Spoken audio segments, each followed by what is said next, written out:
Hello, boys and girls. I hope you're doing great. Hope you're having a good week this week.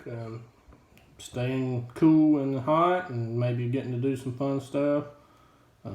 We've been thinking about you and praying about you, and I hope that maybe soon we can meet together and do something fun, or just meet together and do like we used to.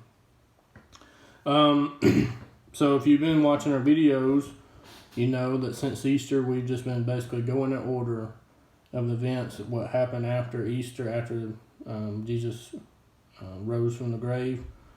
We're in the book of Acts now, and we're kind of halfway through chapter 14. That's where I stopped last week. So far, we've gone all the way through Acts, chapter by chapter, and broke down each story and talked about the important parts of it, how the church has grown, how the Lord is moving, some of the amazing things that God's doing through the Holy Spirit, the different characters and the changes in them. So we've seen Saul become Paul. Saul was a murderer who hated Christians and wanted them to stop, and hated Jesus. And we saw his transformation and how he became Paul. Paul is the same man, but he's different. Paul is now one of the prominent leaders of the church. He's out teaching. He's out starting churches, doing miracles. Very much for Jesus Christ, as opposed to against him like Saul was. We've talked about Peter. We've talked about I'll say the evolution, but they're growing. They're learning things. They're accepting new things. They're open to the Lord's leading, and we're seeing growth in Paul and Peter and the people and the other disciples, and that growth is being carried over into the church and the people they're teaching, and just the love of the Lord that they're sharing is reaching more people because of this growth, and it's really neat to see it unfold and watch. So last week we started chapter 14, and where we are now, and in chapter 13, Paul and a guy named Barnabas are called by the Lord and sent out on a missionary journey. Now, we have missionaries today, and the word missionary is kind of broad. It can mean a lot of different things. But a missionary is someone who is sent out on a mission for the Lord. So a missionary in today's terms could be someone who is sent from, let's say, our church, which we have missionaries that we support that are from our church. A missionary from our church is sent to someone somewhere else. So it could be another city in America. Let's say that there's a place where, like homeless shelters, like in the city of Atlanta. Okay, it's a big city, and there's a lot of people who are there who are homeless for various different reasons. And so there's a homeless shelter that our church, Whitesburg Christian Church, supports, and that's their mission. They're there. They provide basic needs to the homeless in Atlanta, homeless men, but they also have church. They teach them the gospel. They have prayer groups. They have different things. It's not just giving them food. It's not just giving them clothes. It's not just giving them a shelter or helping them find a job, which are things that they do. But more importantly than that, they're trying to save them. They're trying to teach them Jesus Christ, and they're preaching to them and teaching them. Another type of missionary could be someone who's sent to another country to do works. Maybe go work in an orphanage, or go to another country that doesn't have a lot of Christians, and teach people and preach to people and help people. We have missions in Whitesburg. There's an organization called Whitesburg Area Christian Ministry.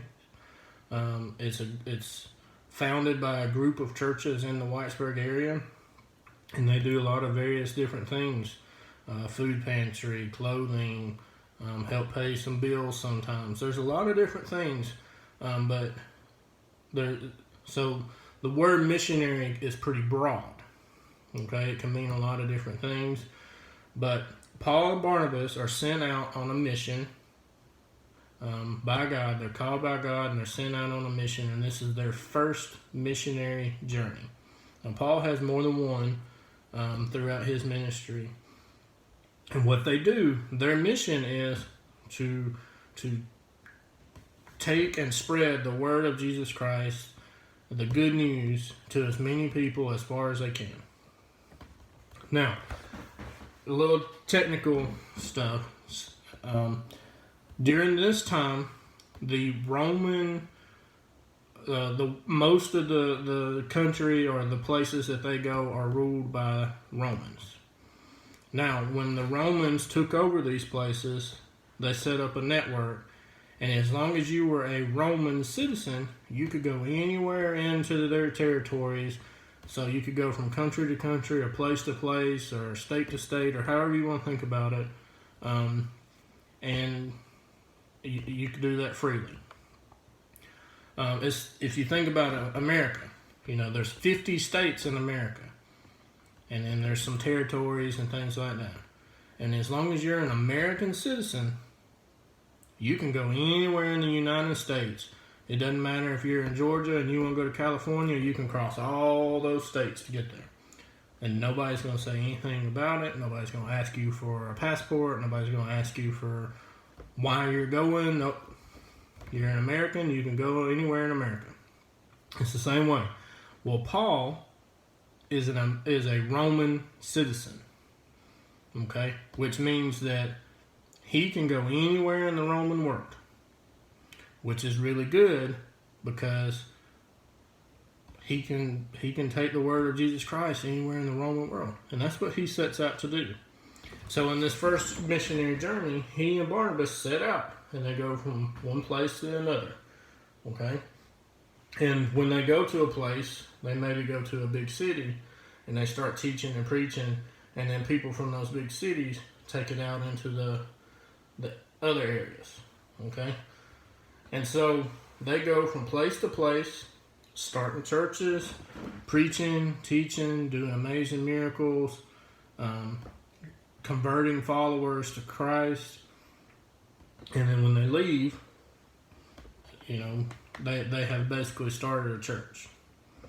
So that's what we read about in chapter 13, chapter 14. We've been reading about this missionary journey. How when they go into the city, oftentimes after a period of time, people get upset and run them out. Last week we talked about how they went to a city, the people ran them out. They went to another place, and people from the previous place followed them and still got the crowd worked up, and they actually stoned Paul. We've talked about how that's a way of that was a way that they punished people to death. They would throw rocks at them and hit them with rocks until they died. It's very painful and very gruesome, and thankfully we don't do that anymore, but they did then. And they stoned Paul and left him thinking he was dead. Not his followers, the followers of Christ came and prayed over him, and he got up, went back into the city, and the next day he and Barnabas left. And that's where we left off. So from there, they left Lystra, and they went on to Derbe. Another town. I don't expect you to know where that's at. I don't even know where it's at. I could look at a map. Most Bibles have maps of Paul's missionary journeys and things like that, but you don't have to know that. They just went on to the next town. So it says they preached the good news in that city, won a large number of disciples, and then so they kind of on their journey they had went and decided they were at a good turnaround point. They'd been gone long enough. They stopped. They're going to turn around, and they're going to come back around to all the places that they had been. And by doing that, what they're wanting to do is check on the churches, check on the people, see how things are going, see if there's still new people joining, see if there's any persecution, which we've talked about, people who are coming against them, how they're handling this kind of stuff. They want to encourage them. They're praying for them. All these things, okay? So they have gone on their journey. Let's say they started here, and they've gone, stopped here, here. And then they get up here to Derby, and they decide, we're going to turn around, we're going to go back. They don't go new places. They don't take a new route. They come back through and stop in the same places. And so it says that they return to Lystra, Iconium, and Antioch, strengthening the disciples and encouraging them to remain true to the faith. So no matter what they're going through, they're encouraging them, they're talking to them, they're helping them. It says that they might, their teaching, their encouragement is, we have to go through many hardships to enter the kingdom of God. Okay? Now, that's not the message of everything's okay, everything's great, everything's wonderful. These people are facing hard times. Okay? If you remember, everywhere that Paul and Barnabas went, they faced opposition. People came against them. They ran them out of town. They stoned them. They argued against them. They tried to stop them. Okay? And I talked about how Satan is not going to give up easily. Okay? He's the enemy, and he hates Jesus Christ, and he hates Christians. And so when people are turning to Jesus, Satan's not going to give up. And so in this place, these people are facing persecution. They're facing opposition. They're facing hard times. So when Paul and Barnabas come back through, they're encouraging them. And they're telling them, look, it's going to be this way. You're going to face hardships. They're probably telling them stories like, look, I get it. I understand. We've been run out of town. People, have stoned us. They're all these different stories. And so they're encouraging them. They're telling them, look, just keep the faith. Keep believing. Keep doing what's right. You're winning disciples. Show others what it means to follow Christ. When someone comes against you, don't retaliate. Don't get angry, but show them love, be patient, show them kindness, even when they're unkind to you. Things that still apply today. So, they come all the way back, and they go back to where they started. They started in Antioch. That's the town that they come back to. That's where there's a group of people, there's a group of followers, disciples.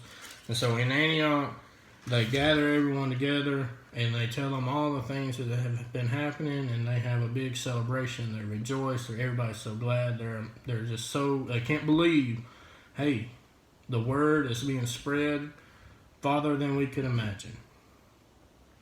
And it's a great thing. Instead of starting chapter 15, I'll just save it for next week, and I'll talk a little bit more about 14. I don't want you to be discouraged. I don't want you to be afraid. But when we follow Christ, everything is not perfect. That doesn't mean everything's going to be easy. We still have to go through hard things. We still face hard things. And while here in America things are different than in other places in the world, it's not illegal for us to follow Jesus like it is in some places. We don't have to be afraid to follow Jesus like you do in some places. The devil is not going to give up. And so when we follow Christ, when we say, I'm a Christian, I follow Christ, I'm not perfect, but I follow Christ, and I live by His word, and I want to love others, and I want to be kind, and I want to be patient, and I want to be respectful, and I want to have self-control, and I want to, I want to do what Jesus wants me to do. When we say those things and we live our life that way, Satan's going to come against us. We're going to be tested. There's going to be things that make it hard to be kind. There's going to be things that make it hard to love others. There's going to be things that make it hard to be disrespectful. And even that, there's going to be people who say that they believe. There's going to be people who say they're Christians, but then don't act like it. and then they're gonna pressure us to act like them. And it's easy sometimes to get caught up in that peer pressure and to go along and do what most people are saying is okay. But just because most people say something is okay, that doesn't mean that it's okay. We have to follow the Word, we have to follow Jesus, and do what's most right in all situations. And that can be hard. So I want to encourage you. I want to let you know that we're always here if you need something. Following Jesus is the most important thing you can ever do in your life. And everything in your life depends on that decision. Okay? Because if you follow Jesus and you live for Him, then everything else is affected in your whole life. So I'm praying for you. I encourage you to ask questions either from your parents or from me or for somebody else, somebody who knows, and talk to them. But it's really important. And that's what Paul, when he went out, that's what he told people. And he encouraged them, and he talked to them, and he taught them, and he would pray for them. Later on, outside of Acts, Paul writes letters to these churches to encourage them, to talk to them, to teach them. Okay? Things that we still have today that we read in the Bible. So I hope that you take this seriously. I hope it's not something that you're like, oh yeah, whatever. It's a life choice, and it's a real thing, and nobody makes us follow Jesus. But when we say we want to follow Jesus, it's a serious thing. So until the next video, I hope you have a great week, and if you need us, feel free to reach out. You can comment on the YouTube channel here, or if you have our phone numbers or whatever.